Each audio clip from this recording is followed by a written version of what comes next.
एक जगह पर दो भाषाओं का प्रयोग चल रहा होता है तो उस समय हम ये नहीं कह सकते हैं कि एक भाषा शिक्षित लोगों की भाषा है और दूसरी निम्न वर्ग या अशिक्षित लोगों की भाषा है। क्यों?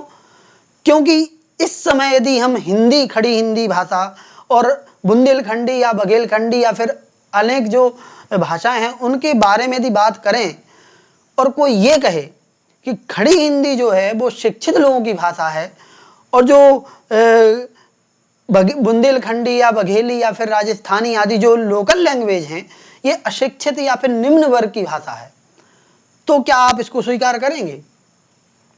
नहीं करेंगे। क्यों?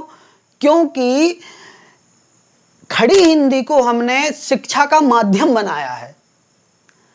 हमने शिक्षा को माध्यम, और भी माध्यम है दक्षिण भारत में, दक्षिण भाषा जो हैं वो माध्यम है, अलग अलग जगह अलग माध्यम है, लेकिन उत्तर भारत में अधिकाधिक जगह पर जो खड़ी हिंदी है वो मानक भाषा है और उस भाषा को शिक्षा का माध्यम बनाया गया है। इसलिए जब हम पढ़ाई करते हैं उत्तर भारत में तो फिर खड़ी हिंदी का प्रयोग करते हैं, जब अधिकाधिक लोगों से कम्युनिकेशन करते हैं तो फिर खड़ी हिंदी का प्रयोग करते हैं, लेकिन जब अपने घर पर बोलते हैं, मोहल्ले में बोलते हैं, अपने दोस्तों से बोलते हैं तो अपनी जो घर की भाषा है, लोकल लैंग्वेज है, उसको हम बोलते हैं।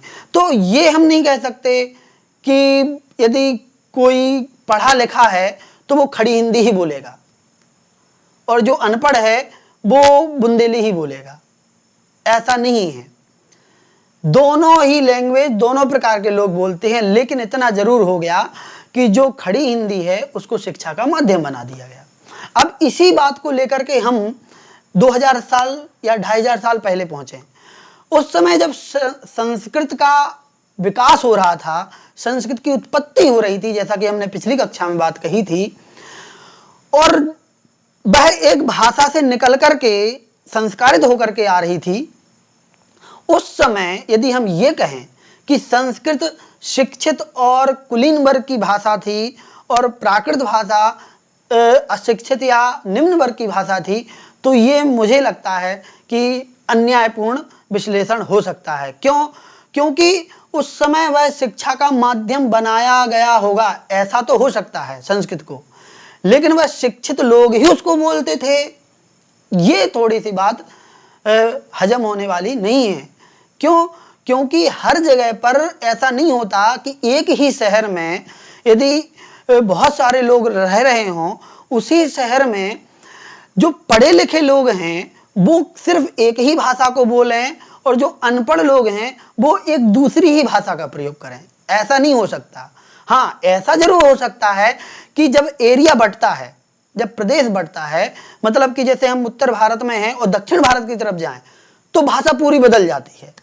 तो एरिया वाइज तो हम डिसाइड कर सकते हैं, लेकिन ऐसा डिसाइड करें कि शिक्षित अलग भाषा बोलेंगे, अशिक्षित अलग भाषा बोलेंगे, तो ये थोड़ा सा गड़बड़ है। हाँ, इतना जरूर होता है कि जब शिक्षा का माध्यम कोई भाषा बनती है तो जो अशिक्षित व्यक्ति है वह जब शिक्षा के माध्यम को पकड़ करके शिक्षित होता है तो वह दोनों भाषाएं बोलता है, एक स्टैंडर्ड लैंग्वेज भी बोलता है, अपनी लोकल भी भाषा बोलता है। तो हम पर्टिकुलर दोनों को डिवाइड नहीं कर सकते, ऐसा मेरा मानना है। अब और विद्वानों का कैसा विचार है ये तो वो सुन करके वो जानेंगे। अब थोड़ा सा और अपन, अभी तो हम पास्ट में गए, अब थोड़ा सा फ्यूचर में जाते हैं। फ्यूचर में जाने पर हम देखें कि मान लीजिए हम आज से 3000 साल बाद पहुंच गए, 5 साल हजार बाद, 5000 साल बाद यदि कोई व्यक्ति 2020 के बारे में बात करे, भाषा के बारे में, तो क्या करेगा? देखिए, आज साहित्य का लेखन खड़ी हिंदी में चल रहा है, अंग्रेजी में भी चल रहा है, और यही साहित्य हजारों साल तक बना रहेगा। तो बदलता कौन है? बदलती वह है जिसका साहित्य लेखन नहीं होता है। जिस भाषा में साहित्य लेखन हो जाता है, उसकी व्याकरण बन जाती है, तो वो स्थायी हो जाती है। लेकिन जिसकी कोई व्याकरण नहीं बनती है और साहित्य नहीं लिखा जाता है, तो वह भाषा परिवर्तित होती रहती है। तो बुंदेली भाषा है, बघेली भाषा है, जिनमें ज़्यादा साहित्य नहीं है, ये भाषाएं और भी बहुत सारी भाषाएं बोलियां होंगी जिनमें साहित्य नहीं है, तो ये जो भाषाएं होंगी ना ये बदल जाएंगी।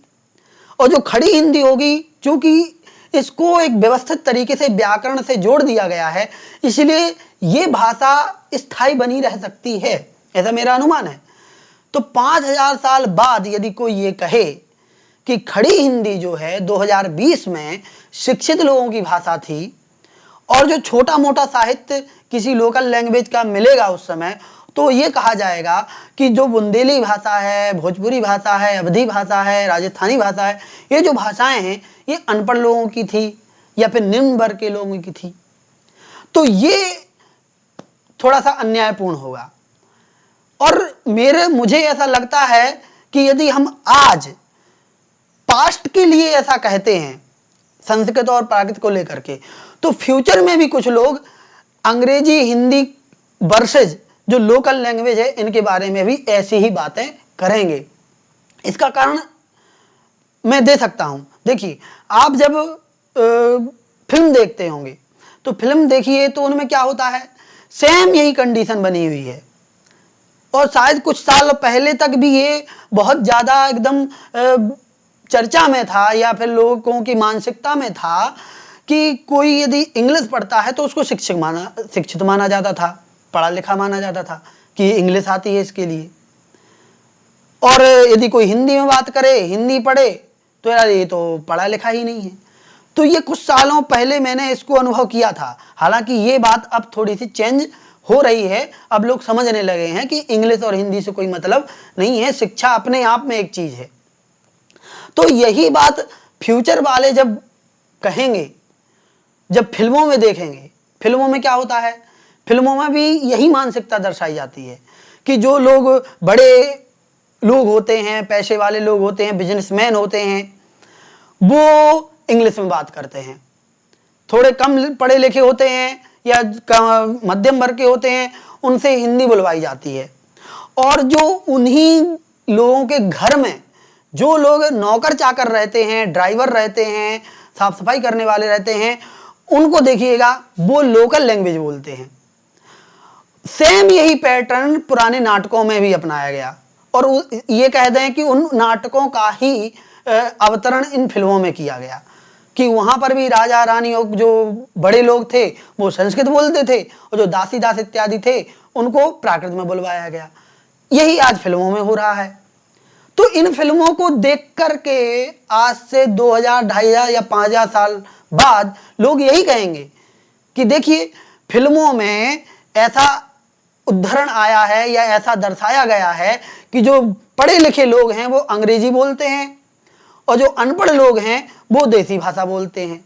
तो वो भी इस बात को सिद्ध करेंगे कि 2020 में या 20वीं 21वीं सदी के अंदर पढ़े लिखों की भाषा अंग्रेजी हुआ करती थी, या फिर उसके दूसरे नंबर पे खड़ी हिंदी हुआ करती थी। और जो बुंदेली, बघेली और राजस्थानी, भोजपुरी ये जो भाषाएं हैं ये सारी अशिक्षितों की हुआ करती थी। तो ये तो बड़ा ही अन्याय हो जाएगा। तो इस बात को मैं आज की इस वीडियो के माध्यम से मैं समझाना चाहता हूं कि भाषा को हमें समझना पड़ेगा, तब हम आगे जाकर के भाषा को पढ़ पाएंगे कि भाषा पहले क्या थी और भाषा आगे क्या होगी। हालांकि मैं इतना बड़ा विद्वान नहीं हूं, मैंने कोई ज़्यादा शास्त्र भी नहीं पढ़े, ज़्यादा कोई पुस्तकें भी नहीं पढ़ी, लेकिन जो विद्वानों ने जिस प्रकार से तर्क दिए तो उसी के तर्क को मैं आधार लेकर के अपने तर्क प्रस्तुत कर रहा हूं। अभी विद्वान इसको सुन करके यदि उनके पास तक पहुंचती है तो क्या प्रतिक्रिया होती है ये मुझे भी नहीं पता। तो आप लोग भी इस बात को समझें और अपने तर्क, यदि आपको कुछ समझ में आता है तो कमेंट्स बॉक्स में तर्क जरूर दें। तो आज की इस वीडियो को मैं यहीं पे समाप्त करता हूं, और अगली वीडियो में मैं अपनी उसी बात को प्रारंभ करूंगा कि संस्कृत को कहां से कैसे शुरू किया गया और किन किन आचार्यों ने उनको आगे बढ़ाया, और फिर इसके बाद हम क्रमशः वर्ण विचार पर पहुंचेंगे। तो आपको यदि वीडियो अच्छी लगी हो तो लाइक करिए और शेयर जरूर करिए, क्योंकि ये बात सब तक पहुंचना बहुत ही जरूरी है। तो चलिए आज के लिए इतना ही। जय जिनेंद्र, नमो नमः।